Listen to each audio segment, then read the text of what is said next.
ఈ రోజు Sanath Nagar police station లో ఏర్పాటు చేసిన విలేకరుల సమావేశంలో డీసీపీ సురేష్ కుమార్ ఐపీఎస్ మాట్లాడుతూ రొటీన్ వెహికల్ చెకింగ్ చేస్తూ ఉండగా ముగ్గురు వ్యక్తులు అనుమానాస్పదంగా కనిపించారు. వాళ్ళ యొక్క A1 శివశంకర్ పై 6 కేసులు, A2 గోవింద్ 4 కేసులు ఉన్నాయి. ఇక మరొకరు మైనర్ అదుపులోకి తీసుకుని విచారించగా వాళ్ళు నడుపుతున్న బైక్ తో మరో 9 ద్విచక్ర వాహనాలను దొంగిలించినట్లుగా ఒప్పుకున్నారు.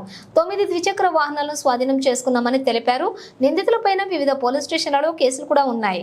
2022లోని వీళ్ళని అరెస్టు చేయడం కూడా జరిగిందని చెప్పి ఈ కేసుల్లో సాల్వ్ చేసినటువంటి సిబ్బందిని డీసీపీ సురేష్ కుమార్ ప్రశంసించారు. ఈ సమావేశంలోని ఏసీపీ, సిఐ, టీఐ మరియు డిఎస్ఐలు పాల్గొన్నారు.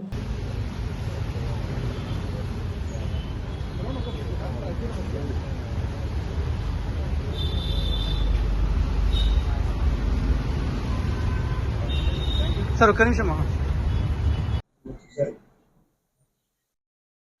ఓకే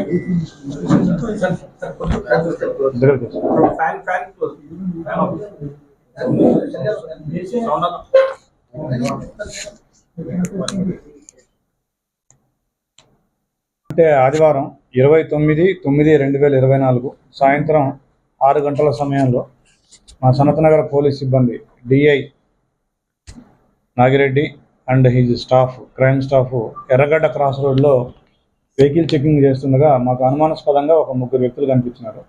వాళ్ళని విచారించగా వాళ్ళ పేర్లు, ఒక ఆయన పేరు శివశంకర్ 20 years, ఇంకొక ఆయన పేరు గోవింద 19 years, ఇంకొక ఆయన మైనర్ CCL అంటాం ఆయన్ని, మేము పేరు డీటెయిల్స్ చెప్పకూడదు.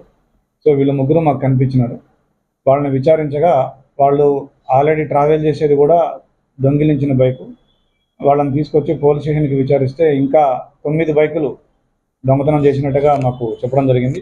ఈ 9 బైకుల్లో 2 కేసులు సనత్ నగర్ లిమిట్స్ నుంచి, ఒక బోరబండ, బాలనగర్, కుకట్పల్లి, మియాపూర్, చందానగర్, KPHP ఇలా అన్ని పోలీస్ స్టేషన్ నుంచి ఒక్కొక్క బైకు వీళ్ళు తస్కరించినట్టుగా మాకు చెప్పడం జరిగింది. ఆ బైకులు కూడా మేము రికవరీ చేసినాము.